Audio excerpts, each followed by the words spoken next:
Well, hello everybody, and welcome to another episode of We Watch Shudder. My name is JD. Who's here with me? Mi llamo Michelle. Te llama, Michelle. Is that, Sí. Te llamas? Te llamas is what it would be. Anyway, it's Michelle, guys. It's me. It's Michelle. Also, hopefully, it sounds a whole lot better than it has the last couple of weeks. I finally got my new digital interface. My old one died. We had to use some backup gear that wasn't so great. But I got a whole new thing, and now everything at least appears to be working fine. How does it sound on your end, Michelle? Good. I was trying to think of something snarky to say, and I couldn't come up with anything. You worried me for a moment that we were suddenly having internet delays again all of a sudden. Oh, God. We have had a heck of a summer this year. Internet troubles and audio troubles and health troubles and family troubles. Moose attacks. Man. Moose alien attacks. invasions. Yep. Oh, There's okay. this moose that's just been following me everywhere I go. Oh, well, what an asshole. I know. Yeah, so that guy, fucking Gary. You know Gary. Yeah, goddamn Everybody knows Gary. Ugh, Gary. Yeah, him. What a Oh, summer. yeah. Yeah, it's been but also we did that thing. That was super cool. But man, I'm so excited that Spooktober is right around the corner. We got a whole bunch of episodes to share with people. There's some awesome movies coming on Shudder. There's a new one every week in October. And I'm just so glad that hopefully, fingers crossed, we are back on our A game. Are we back on our A game, Michelle? One could argue we were never quite on our A game, but I hope we That's are fair. back up to the quality that we were previously. That's fair, I think. So anyway, I guess I dove right into the therapy portion of today's episode because my therapy involves how 2.5 years into this podcast, all of a sudden we sound like a bunch of fucking amateurs. But here we are, having a good time. What kind of therapy stuff do you need to talk about today, Michelle? Surprisingly, no therapy. I did ace my first algebra test today, though. 100%. No shit. Wow. Yep, I'm very proud of it. Because I like algebra. It's fun. Do you still have a copy of it? I don't have that particular one, but I do have several practice exams if you want to try it. It's just math. I was always really good at math, but I hated math, so I haven't done a lot of math. I haven't done a lot of complicated math since high school. I think it would be curious to see how I would do on I mean, obviously this is a college level algebra class. No, it's not. It's not? No, because so the first time that I went to went to college, my ACT scores were so good that I was able to skip the freshman level and just go straight to the sophomore level math. Me too. Yeah. What was your ACT score, Michelle? Do you mind me asking? I truly don't remember. Was it still? Does that sound right? I have no idea. I believe it's a 36 is a perfect score on the ACT. I got 31. That much I remember. Jesus. No, I think one of the scores might have been 30 then. I'm wondering. Anyway, now that I'm going back to school, the new school does not either my ACT scores just expire eventually, or else this new school doesn't accept it, or whatever it may be. So now I am taking beginner algebra. Oh, I feel like I'm cheating because you just need to remind me of this stuff, and then we're good. To be fair, I would also just be curious to know if I could still pull off a entry level. I can't even still say the word entry, so maybe I won't be able to pass an entry level. I'll send you some exams. Algebra you know what that's friends for life. Michelle, do you know what that's gonna do to my sense of self-worth, my already fragile self-esteem, if all of a sudden I can't pass an entry level algebra test? Well, I am going to send it to you without you reviewing any of the material, and it's probably been a while since you just sat there and simplified an equation. So Oh, I think if absolutely you not. do I mean, badly, yeah, it's been a be while since I understandable. simplified an equation, but what's hard about that? I mean, doesn't that I just mean, come some of them. instinctually when you look at it? Sometimes you got stuff. This is what I'm saying is math always just came super easy to me. It just makes sense, but God, do I hate it. And what an unfortunate thing that is, to really dislike something that you're very good at. I do like that we started with the therapy portion. You asked if I had a therapy portion. I didn't. I told you about math, algebra, and then you had more therapy portion. I love that. Double therapy portion.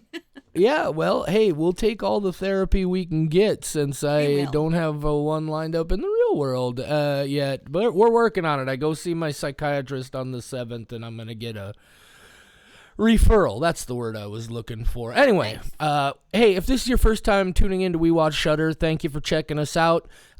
We watch lots of scary spookums, bloody spookums, horror movies. That's what we do. Our main focus is new, original, and exclusive releases from Shudder.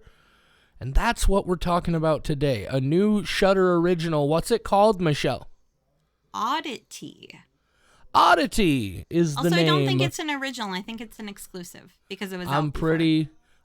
pretty sure it's a Shudder original, and you better apologize when you look and see I'm What? correct. I didn't think Shudder originals would be released on other platforms before going to Shudder.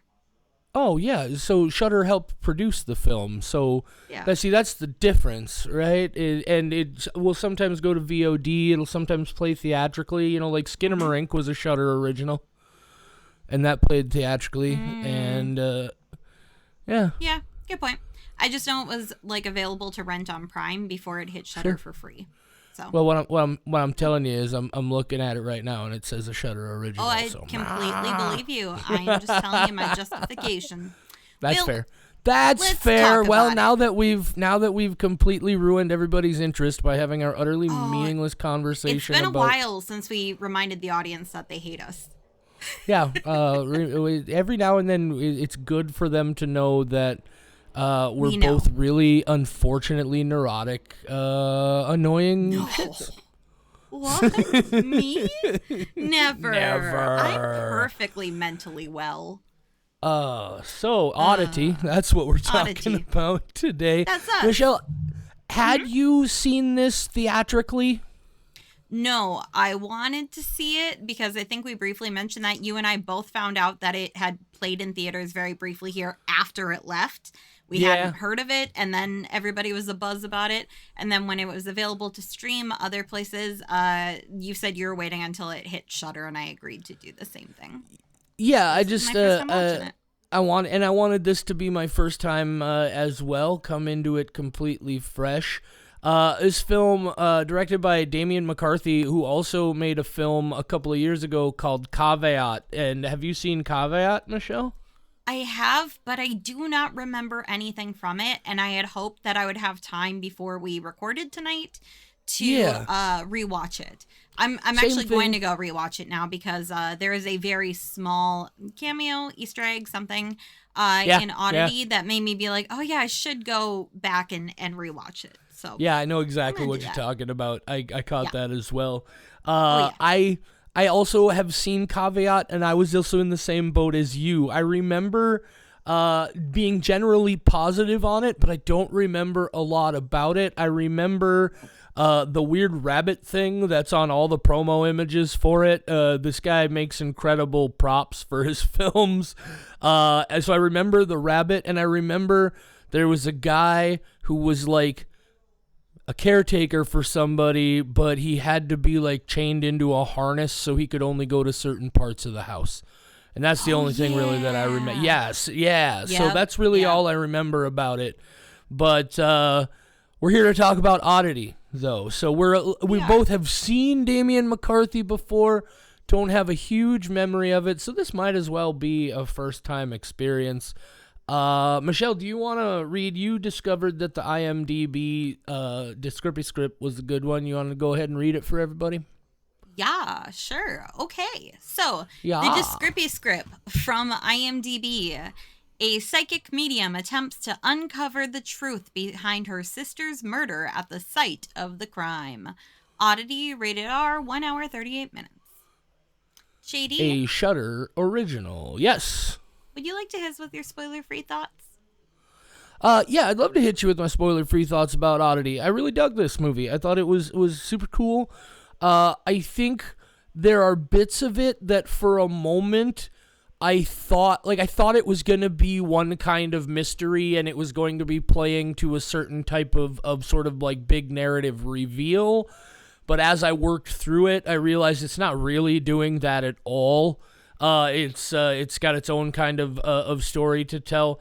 I really appreciated it. I like this guy makes incredible things, and that weird wooden monster thing that you see again on a lot of the promo images for the film. We'll talk about exactly what that is and what's involved with it. I loved the use of that. I thought it had some quality startles, some quality effects. Really interesting story. This one's a 4 skull for me. A 4 skull from JD. Yeah, I really enjoyed this. Good. Well, Michelle. Oh, yeah, sorry. Do you have a question? Yeah, I was going to say, would you like to tell us your spoiler-free thoughts? Oh, yeah, I guess that probably would be, yeah, in case they're curious. Okay, Oddity. I like it. I think from my vague recollection of Caveat or Caveat, however you were saying it, that was different. Caveat. Caveat. So Caveat Caveat. and now Caveat. Between that and Oddity, I now know that Damien McCarthy is just good at figuring out what's creepy. Just on its own, having the right kind of object can just make you so unnerved automatically that then it's just like an effective thing to include that in all the scenes. And instead of having just one focal creepy thing, there are many creepy things. Even the environment that the majority of this takes place in, which is an old house that they are renovating, has really strange architecture, but really interesting architecture. And that house itself even just has like a creepy vibe to it. This is just a combination of a lot of different creepy elements that come together in a way that really, really work. I do have some questions about the ending. I feel like I got it and then I didn't get it. Okay. But up until that, I was pretty content. I really enjoyed this, so I'm gonna go with a 4.25 out of 5. 4.25 and 4, that's average 4.125. That's a pretty damn good film, I think, if that's where we're landing. I don't know what I was trying to say there. It ended up being kind of weird, but I think we got the picture. Both of us really enjoying this film. I agree with you, Michelle. I like I said, there are some quality startles in here, and what I mean by that is I feel like the startles are very well earned. They're developed in the right way, and they play out in ways that really work for the story. So I really, I agree with you on that entirely. Do we want to get into the spoilers, Michelle? Is this the time for spoilers, or I don't even know what's happening right now. Why am I suddenly just completely adrift in a boat on the water with no rudder? Do you want to talk about Hurricane Helena for a moment? Oh, is it Helena? I thought it was Helene. Oh, maybe it's pronounced Helene. I don't know. I've only seen it spelled out. It's Hurricane Strong Winds. That's what it is. It's the big hurricane. I was fascinated with a certain woman's TikTok because she lives on the beach in Florida and did not evacuate. And she's like, guys, it's fine. I have a 3-story house. So she was just posting. Yeah. She was just posting TikToks the whole time of her stranded and being like, oh no, our boat sunk. And then it's just like videos of her partying on a boat and like with this massive like dance music going on while her friend is explaining how they found her neighbor drowned. It was the weirdest disconnection ever. And Are we sure it's real? Yes. There is no way the stuff, like her entire house was flooded. They had a generator running inside and she had to turn it off because she kept getting electrocuted. Like, this is just the world's biggest dummy. But I do have good news, and that is she posted today showing that she survived the hurricane, which means her dog lived. We saw the dog today. Well, The dog is fine. And that was the real scary we're part. glad for the dog, and that lady can fuck off for putting her pet in that level of danger. Let's talk about Oddity, Michelle. Okay. Guys, if you haven't seen the movie and you don't want spoilers, now's the time to push the pause button. Come back when you want to catch our discussion in detail. Michelle, you know what to do. Yeah, I'll tell you more about this rich lady in Florida who got stranded in a hurricane. No, I guess I will sum up the movie for people who have not seen it. I was going to say Jenna, but we actually found out that Jenna, who never watches the movie Jenna, saw Oddity before both of us. Yeah, okay, before you get into this, I don't know, maybe if anybody else has experienced this, you can send me an email or message us on social media or something. I had the most bizarre experience today. I went out to my Friday night trivia hosting gig that I've had for years and years and years, and about 5 minutes into my game, I started getting a weird thing in my throat, and I thought for sure I was losing my voice to the extent that by the end of the first round, I thought I was not even going to be able to finish the game. And then I asked for cough drops, and in the span of about an hour, I huffed down 4 mentholated vitamin C cough drops, and I feel fine. Like nothing was ever going on. And I don't, that's never happened to me before, and it's weird. I think maybe something in that bar is possessed. I don't know. If you guys have ever experienced such a thing. I was going to say, definitely demons. Absolutely. It was a throat demon is what it was. Wow, that could be taken a bunch of different ways. Let's just throat stop demon, more like goat demon. Woo. Let's just stop at throat demon and get on with the movie. Michelle, summarize the plot for folks. Throat demon? Jesus Christ. What is happening right now? Please summarize the movie. Yeah. Okay, Oddity. This movie is crazy because it stars 2 ladies, but she's actually one lady. That's wild, isn't it? So there's this lady, her last name's Timmons, and she has a husband. Ugh, right? Sorry, I'm so sorry, John, if you listen to this. Just ignore me for the next 5 minutes. So she's married to a doctor, and she is revamping this really cool old house that's set up in the weirdest architecture ever. But I'm also like, man, that would be a cool place to live. Except I have too many cats, and they would completely destroy that place and probably jump off the balconies and die. Because pets are just constantly trying to die, and you are just constantly trying to stop them from doing that. That is what pet ownership is all about. So she is remodeling this house, and then this guy comes to the door, and he's trying to get in, and she has one of those little instead of she's got a little slidey thing to see, and that's a pretty cool door thing, and I think I want that now on my door where I can just slide the panel aside. And it's going to have to be pretty big so that I can get Domino's pizzas through it. But as soon as we figure that out, I'm changing my doors. All my doors in my house are going to have a little slidey thing. That's pretty cool. And so he's trying to get in, and he's like, there's a man in your house. And she's like, what? And he's like, let me in. And she's like, well, then you'll be the man in my house. And then it turns out that it's her husband doctor's patient. And she's like, I know where my husband works. It's an asylum. But then that guy goes to get help, and then it turns out there was a person in the house, and he murders her with a hammer while she's in a tent, because she's staying in a tent in this house while she's renovating it. And let me just tell you, if I had even the tiniest inkling that I was about to be murdered, a tent feels like the most vulnerable place you could be to be murdered. Why didn't you, you live in a stone house, lady, go put your back up against a wall in a corner and wait.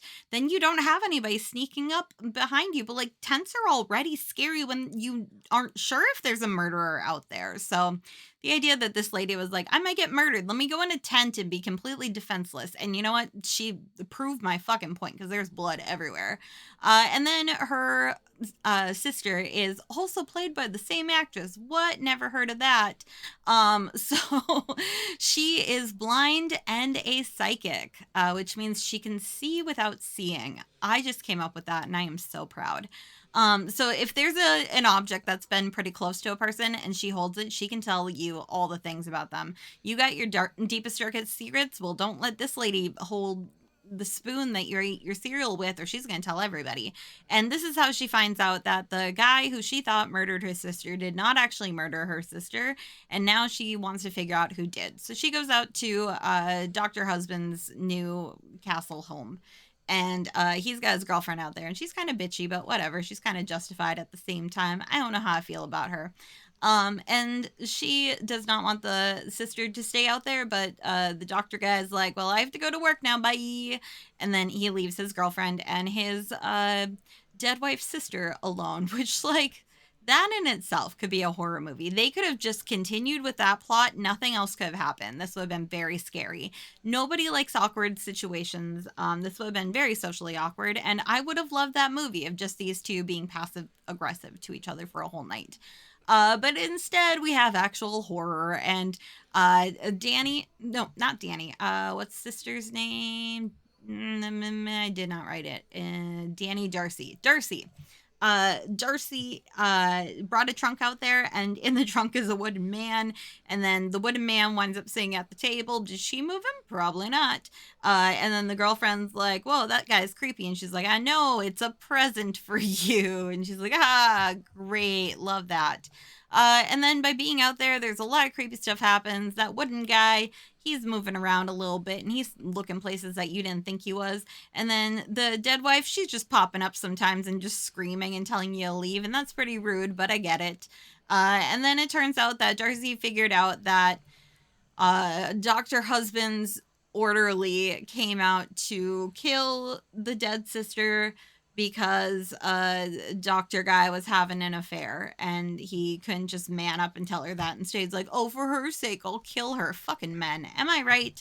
And then, so the orderly killed, because blah, blah, blah, blah, blah. Orderly goes out there to kill this sister. No, husband goes out there, takes a trapdoor covering off, which, why the fuck do you have a trapdoor in your house? I know we saw it earlier in the film, so, like, it made sense, but that seems like the dumbest architectural decision out of this entire weird house. Like, do not have trapdoors in your house that lead to just concrete floor. If I bought a place and I had a trapdoor, there would be a ball pit underneath, just in case that panel ever came off, because then you're like, oh shit, I'm gonna die. Never mind, I'm in a McDonald's play place. This is awesome. So Dr. Husband lures blind girl forward. She falls into the trap hole. She hits her head. She's about to die. Then she becomes the wooden man. And then the wooden man almost kills the orderly, but instead he gets eaten alive. Trying to sum up, there's so much shit that happens in this movie. And then at the very end, the Dr. Husband, he's the only one who's still alive. And he's like, he gets a delivery from the psychic sister. And it is a doorbell, it's a bell. It's a bellhop bell. Bellhop bell. I kept trying to say doorknob, doorbell. I don't know. But bellhop bell. Thank you. And every time you ring it, a dead guy shows up, but he rings it and no dead guy shows up. And then he looks very satisfied with himself. And then there's a dead guy there. The end. Oddity. Yeah. Okay, so what didn't you understand about the end, Michelle?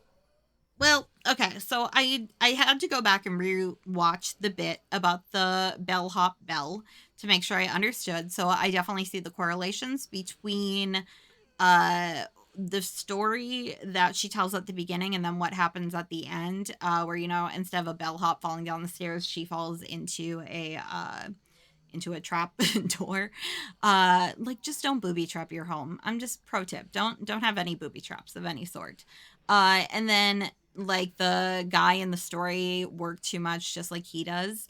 So I think the implication is that because the bellhop's there, the story is now going to get fulfilled and he's going to get murdered. But yes. I don't feel like that's right. Okay, it just felt unsatisfying to me. No, Darcy explains when they first discussed the bell that the last two people who rang that bell were killed. Yeah. And that it's a cursed bell, so if you ring it, you will die. And they had this whole discussion about how, like, he's a scientist and he doesn't believe in that kind of nonsense and whatever. And so the ultimate point there at the end is she got the last laugh on him. So she sends him this bell and he rings it because he doesn't believe that nonsense. And then the last thing you see is that shot of the bellhop, right? The bellhop ghost right next to him. And you're like, oh, he's going to die. Yeah, I'm still disappointed by it because it feels like out of all the things that happened, his is like the least satisfying. Like, Yeah. yeah, Now that part I definitely agree with you on. The everything that happens, uh, they create at least the impression that the wooden man. We'll just jump right to the end because why not? They create the yeah, that's where we impression that started. the wooden man may have killed somebody, but they don't actually show you killing him, so you know immediately he's probably not dead. And everything from that point on seems to me like they're trying to make sure everybody gets what's coming to them without Darcy slash the wooden man having to actually kill any more people. Because there's that whole thing in the middle where we learn that Darcy slash the wooden man was the one who smashed Olin Boole's head, leaving just his eye, his glass eye, to be then captured and taken to her to see what was going on. So it's like I feel so like I think I know what they were doing there, but I really do feel like I think the biggest thing that bothered me about the end was Darcy dying. And I guess the idea is they're twins and she gets to be reunited with her twin sister now. I think I even understand that in the story, but I did find it a little bit unfulfilling. I was really kind of hoping that this was going to be some sort of justified revenge kind of thing, and Darcy would survive, and it would move on from there. Now, again, I understand the ending. It just wasn't for me, so it's not enough to upset me entirely about the movie. But yeah, I agree. The last, let's say the last 15 minutes or so are a little underwhelming. Yeah, it just, even though the bad guys don't win, it does kind of feel like they do because I mean, his death doesn't even happen on screen. That's why I was like, that can't be Yeah. it, right? I'm missing something. And so I went back and I rewatched the bellhop story because I thought maybe she explained in detail like how gruesome the deaths were or something and I missed it, but she doesn't even say like how they died. So it's just like, No, it's oh, well, that's just disappointing. yeah, just the cursed bell with the bellhop who murders people. Yeah, Um, odd choice. I there's another thing about the bell, and I have to go look at the scene again, but I am almost certain that when Darcy falls through the trap hole, trap door thing right down and breaks her head, I'm pretty sure when we see her laying there, she has the bell with her. And for a moment, because of that, I thought something was going to happen with the bell in that sequence that would then lead to whatever happens to Ivan. And I thought ultimately the wooden man was never going to actually do anything. Like the wooden man is just there to be a creepy presence that unsettles people. That's a very common interpretation of like witch curses, right? It's a psychological thing. You get inside somebody's head and they get uncertain and they get fidgety and anxious and it ends up actually affecting their, and I thought that's what it was going to end up being, is that the oddity never actually did anything. And for me, I think I would have appreciated that ending a little bit more. But god damn, that thing is creepy. The Wooden Man, let's dig into him a little bit, into Let's do it. his Go head. Oh ahead. god, we'll come back to that. But one thing that I think really, once I noticed it, I really really appreciated it, is that even as the viewer of this movie, I was questioning where the Wooden Man was because we would often see a character looking at where the Wooden Man was, but not seeing him at all and knowing that he moved or something had happened. For example, the first time that the girlfriend looks over and sees the trunk open, then she says something about why'd you take him out of the trunk or something, and you just see his shoulders. You don't even know where he's sitting. And I thought he was standing. So then later on, they do show him sitting. I'm like, did he move again? Or is that where he was? It makes you question it, even as a viewer. At one point, when the husband comes home, or else yeah, I think it was the husband. He shines his light to look over at it, and with the angle and with the way that the light's shining, I don't think the wooden man was in the same spot he had been earlier, and it felt so deliberate that I'm pretty sure that's the case. So even as a viewer, they would often like show reactions of people seeing him, but I was questioning, like, is he moving? Or like his head turned a couple times in a way that previously had not been, and nobody commented on it. So I like that because I was focused on that thing and very creeped out. And it just being in this constant screaming state, like, fuck off. If you ever give me that gift, we're never gonna talk ever again. If anybody's like, hey, I gave you this because my mom would be happy for you to have it, I would be like, who the fuck are you? You don't know what I want. This is terrible. I would rather have more candles and lotions, the most generic woman gift ever. Oh, and mugs. Mugs are the big thing that I'm getting in my 30s for every gift occasion. I'm not even mad about it because my most recent one is a gigantic octopus and I fucking love it. So it's not a complaint. I'm just saying, like, I would just rather have like standard generic gifts than a gigantic wooden man. And then this is just like wacky to me. The way that he drilled holes into the skull, I was convinced the whole point was you have to put all 5 fingers in there and then it was going to close around your hand or something. I did not like those.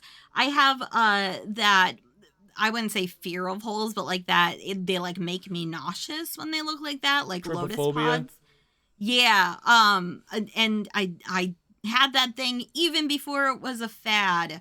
I grew up in a flower shop. My grandma had lotus pods, like dried out ones, and I hated them. They make me feel itchy. So when I saw that, I was like, hell no. And then she's going through like taking things out of the head. Girl, no, you need to leave, or that thing needs to leave.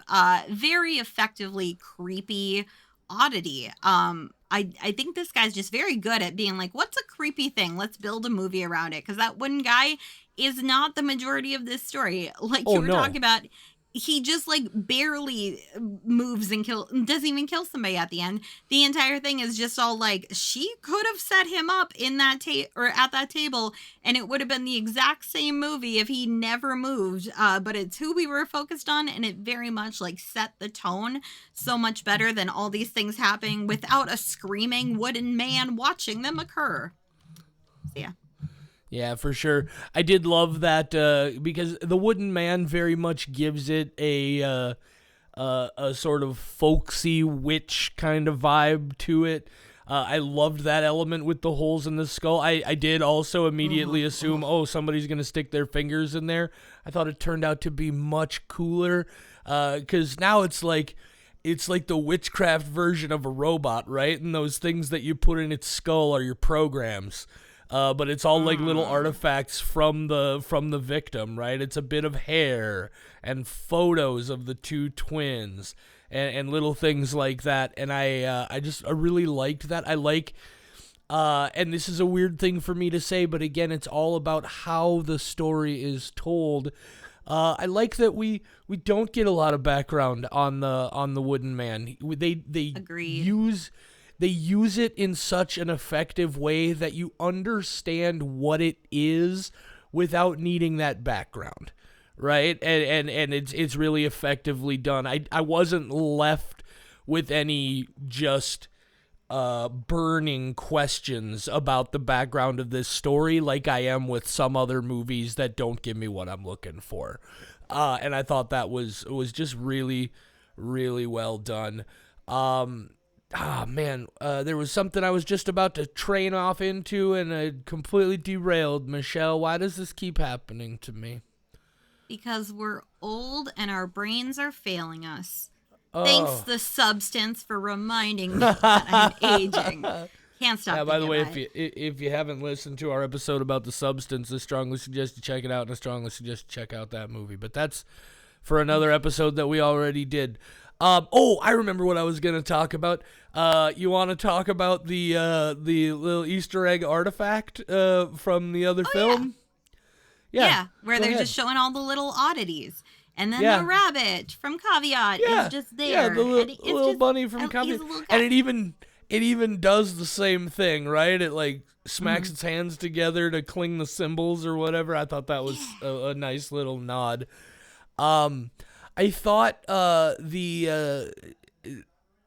like that the witchcraft elements, the psychic elements in this are very mellow, right? They're not really driven home. They're not really hammered in. I also, for a time, I thought this was going to be a movie where the whole point was we were building up to a big reveal in the final act of what was going on, right? Who really killed her and that sort of thing.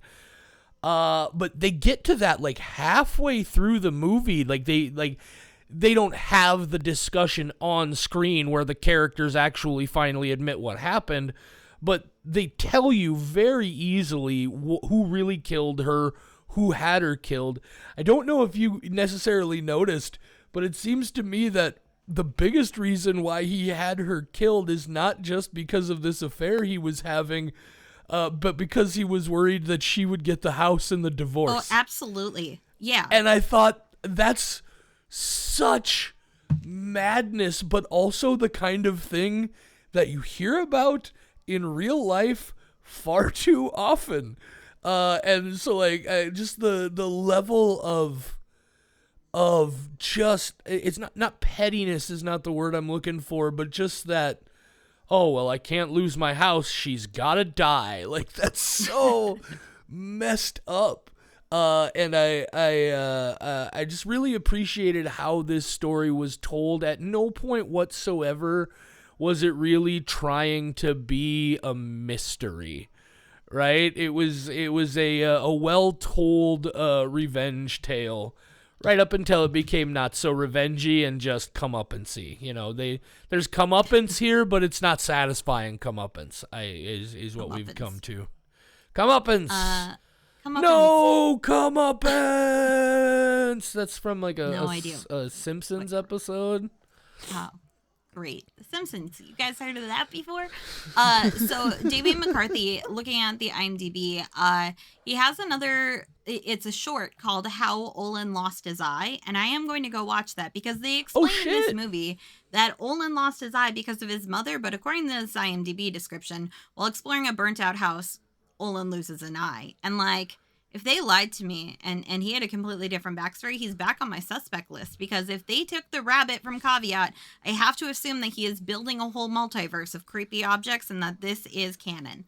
But Olin, Riley, give me one do you Sorry, I had to tell the dog to calm down. I was gonna say, is that Riley showing up to poop on the floor again? Yeah. But Olin, I have a feeling, so that, Darcy went to kill him because she thought that he was the one who killed her sister. And then she found out that he wasn't. I have a feeling that at the crime scene, this is just a fan theory that changes nothing else, except it just goes with Darcy being smart about how she put this all together. I have a feeling that she, at that point when she murdered him, knew. Because I can't imagine she went to his room, murdered him, and didn't take an object that would tell her the truth of what happened. But she did know that that her sister's widowed husband would show up to talk to her with the eye, and that she would connect with him again. And I feel like that was all part of the plot. I can't imagine that she wouldn't have taken something to confirm her suspicions at that point, and that she didn't already know that by the time that Ted goes to visit her. Can I give you a theory? Yeah. Okay, so here's my theory. First of all, the wooden man is the one who killed Olin, right? So I don't think Darcy was ever actually there. Also... Oh, is that confirmed? Or that's part of your theory? That's my theory. My theory is that Darcy was controlling the wooden man and had him kill Olin. I don't know that she was necessarily there. Also, if the dude's head is crushed and his glass eye turns up missing, that's something suspicious in the crime. What happens here is he dies and the glass eye is still there, and the glass eye just makes its way back to the hospital and to the doctor to Olin's doctor, who is the brother. And then that's a way they get it to her without raising any suspicion with the authorities. I don't think she would have had to take the glass eye necessarily, though. Like, he had other personal effects. Glass eye might be most effective at reading, but I have a feeling she took something and she had at least some inkling. No, I don't think so. I think the idea is she wanted to be sure. She was absolutely certain that he was the killer because everything pointed in that direction. And I think maybe after she killed him, there was maybe a twinge of guilt, but I think also it was maybe if I'm going to kill him, I need to be absolutely sure of what I see from the thing, and the thing that's going to be the absolute most effective is that eye. So I think I think it was the eye specifically that she wanted because of how personal it was and how much information she would be able to get from it. And then she found out that she was very wrong, and I think her guilt over that whole thing later on is very real. But she also has that, as much as it sucks, like, at least now I know. Mm-hmm. Do you think that she went to Ted's house in order to take his objects and confirm that he was the one who had the orderly kill her sister? Ted's house? Yeah, well, the big house. Ted is the doctor's name. Oh, right. So ask the question again. So do you think that she went to the house to be able to handle her sister's husband, his objects, and confirm her suspicions there? No, I think she knows everything. Maybe, actually, yeah, I see what you're saying. The eye, I think the eye confirms both that Olin didn't kill her, also that Olin was correct that someone else was there. Yeah, maybe she is there to, to handle other objects of his. Now that you mention that, I kind of want to go back and see if there are any moments where she happens to come in contact with something very personal, because I'm curious about that now. Here's what I also love and what I know for sure. She's also there because she's suspicious of the new girlfriend. Like, that's why that lady's keys disappeared. Right? Those keys were probably the personal thing that she was using. And so she's just got to make sure that the lady didn't, like, she genuinely doesn't know anything about it. And that's, of course, why she tells, I'm so sorry, I can't remember the character's name. Danny and Darcy. No, I don't remember the girlfriend's name. Yeah, the girlfriend, that's the one. But, no, I think because I spent a decent amount of time thinking about those same things, but I think it is very methodical. I think he was killed, but the eye was left so that they could easily get the eye back to her without rousing any suspicion. And I think, like, I wonder if, because here's the thing is, like, I think Danny's husband, like he clearly genuinely doesn't believe she has this ability, right? But you do have to wonder why he would agree to take the glass eye of the murdered person who supposedly murdered his wife and give it to his wife's twin sister. If he, like, is it just like, she's just like, I gotta have his eye, man. And he's like, all right, cool. He didn't ask any questions. Like, I just, and if he doesn't believe her, why would he ever go through with that, Well, sometimes you just want some really cool murderabilia. So I get it. Murderabilia, like, if there was a serial like killer, that. Have you never heard of murderabilia? I've never heard the terminology. I mean, I understand immediately what it is, but... No, that's a whole thing. We could talk to Jeff about it. He collects murderabilia. He has some insane stuff. He used to have a Charles Manson painting. So, yeah, murderabilia. I would want that. If there was a possibility to have, like, an eye of a guy who had murdered someone that I loved and adored, and I could just keep his eye after he gets murdered, that would be great. I would love that. I love weird shit. So I think Oddity appeals to me from that angle too, because I was just looking at all the things on the shelves and being like, ooh, I want to be friends with this lady. Tell me about all your cursed objects. Yeah. I do want to talk a little bit about, you mentioned the architecture in this. I do love that, Ooh, so like, weird. old English or British, I think this happens in England, even though maybe in, I don't know, somewhere in the UK. But just that Canada. old... It takes place in Canada. No, it doesn't. No, it doesn't. Does it? Oh, okay. No. Just this old country house that they're just very, as best they can, trying to retrofit for modernity. I love the inside. I love this thing you get in a lot of movies that are set in England.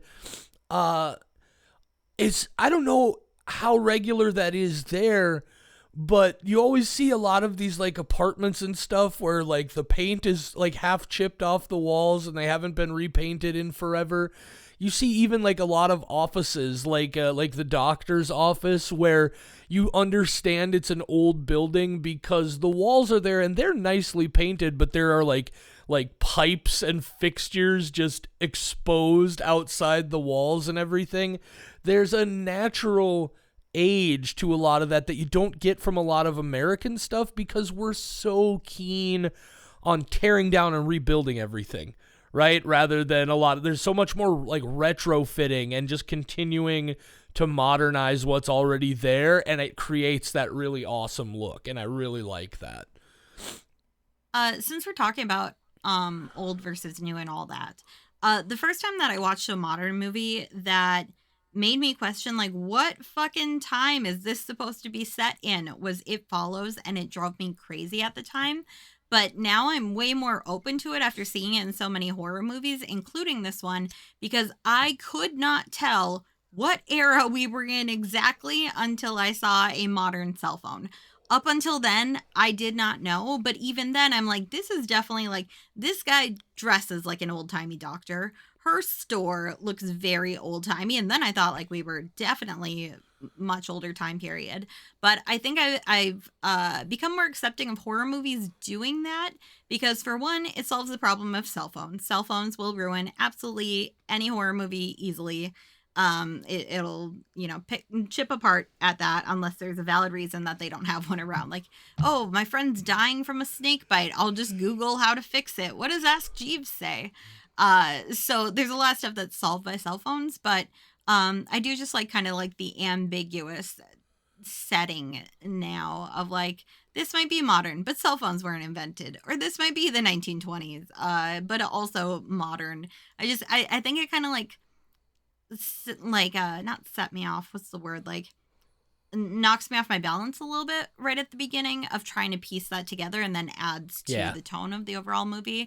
And I have been meaning to go back and rewatch It Follows after finding out that Micah Monroe might actually be a good actress.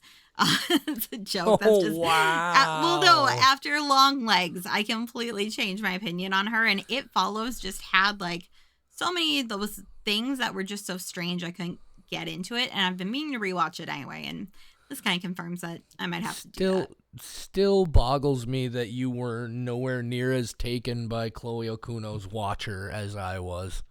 I was irritated with that movie. I still adore that else. movie.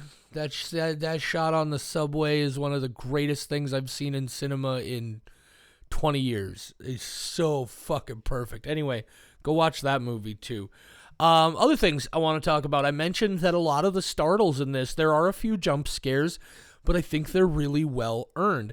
There's that moment when the girlfriend like looks over the balcony and the wooden man's head is tilted up to look at her, and that's the only thing that's different, right? Because the mouth is still open, the eyes are the same. All that's changed is the head is tilted back. You see it. It's like, and that's, to me, it's earned because of how they've established the wooden man, right? Because by that point, he's been in that chair, in that place for a decent amount of time. He hasn't moved again for a decent amount of time. And also, they cut back, like, they show it to you just briefly, enough to go, ah!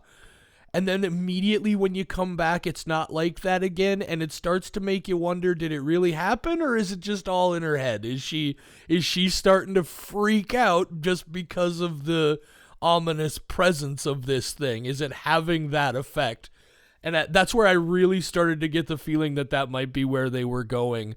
And then the few moments where the ghost of Danny does appear in the flashing lights, and she's just screaming at the lady, at the fiance to run, and she just tears the fuck out of there. I just thought a lot of that was really well done, especially because it was like all of it serves the plot, right? And I thought that was really solid. Are there any that I'm missing that you can think of that, or were those? I mean, those are kind of the two big moments. No, I think you kind of summed it up. I really like the murder. It's a pretty good murder that happens in this movie. Well, with the hammer? The tent murder. Yeah, the hammer, because you don't so see anything, well done. but you know how brutal that was. Oh, dude. I also love the discussion of like, yeah, but like, what if something sexual happens? And the doctor's like, no. And he's like, yeah, but sometimes in the moment, he's like, absolutely not. Yeah. Like, that all is so fucking creepy. Yeah, well, what it especially does for me is, did he or didn't he? Because now we will never know, and it just makes that possibility so much more disgusting, right? Yeah. Also, the husband doctor had said, like, he wants it to be quick and painless, and looking at that tent, it absolutely was not. There's no way he hit her in the head once and she was dead, and the rest he just did for fun. Oh, he smashed her melon to pieces. Yeah. And that, honestly, here's the thing. That is reflected then in the way Olin Boole was killed, because again, his head completely smashed to pieces. I feel like when they show us what happened to Olin Boole, they're also showing us what happened to Danny. But the way they play that in the moment where they show it to us, there's just that creepy mask. I love a creepy mask. And he has that hammer, and you see him move into the tent, and then just flash cut, and he's back out, and there's fucking blood everywhere. So well done. And he's like huffing and puffing, so you can tell there's been some exertion going on here. That was really, really well done. And I do not recommend, if you think there's even a small possibility that you are going to get murdered, that you should go into a tent. I don't care where that tent is located. Do not go in the tent if you think you might get murdered. I am much like you, baffled that she was staying in a tent in this place. The most vulnerable place. What was she trying to capture with the camera that was just taking photos every half hour or however long? She was seeing if there were ghosts, because she caught a couple orbs, but it was just taking pictures because she believes that her sister's supernatural stuff is real. So I think that was just her being like, you're right, I'm checking for ghosts. I have gotten a couple orbs, but nothing else. Right. I think it was just like a fun... Because the person, that's what I would we do. learn, and we learn eventually that the person she calls when she does find the one spot where there's reception is Darcy. Because we hear that voicemail from the other direction later on in the film where she starts out saying, we have a connection, or we're connected, or whatever. So anyway, I really enjoyed this one. Definitely, I think... had some things that could have made it better for me, obviously with a 4 score, but I got no complaints whatsoever, and sounds like you don't either, Michelle. I don't, and I do want to go recheck out Caveat, because I don't remember Here's a fun thing I do want to quickly mention, and I'm going to talk about it more when we do the Michelle in review for this month. There is another movie that was just released on Shudder. It's not an original or exclusive. It's called 8 Eyes. And what was weird about it to me is I also watched that today, and there are so many similarities. There's like a weird mask, and there's a hammer thing, and all this other stuff. It was an interesting parallel. But anyway, I strongly recommend you check out 8 Eyes on Shudder, because I'm going to talk about it, and hopefully if Michelle gets to see it, we'll be able to talk about it together. We will see. It depends on when we do Michelle in review. Yeah, it definitely depends. Well, Michelle, the dog's starting to bark again. He definitely needs to go potty. I don't really have anything else to say about Oddity. Do you? Nope. I think I am also gonna go potty. That sounds like a really good idea. Thank Riley from me Excellent. for having such I a will good do idea. that. Excellent. Sweet. Say go potty, Michelle. Go potty, Michelle. Somebody's gonna snip that for sure. Good night, Michelle.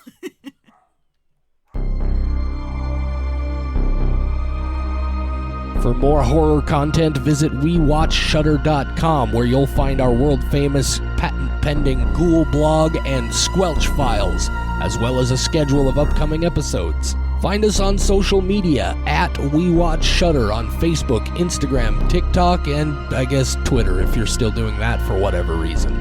You can email us. mail@WeWatchShudder.com is the address. mail@WeWatchShudder.com. You can even call and leave us a voicemail, 701-566-9510. No, really. 701-566-9510. Give it a shot. See what happens. We Watch Shudder is a production of Rat Factory Media.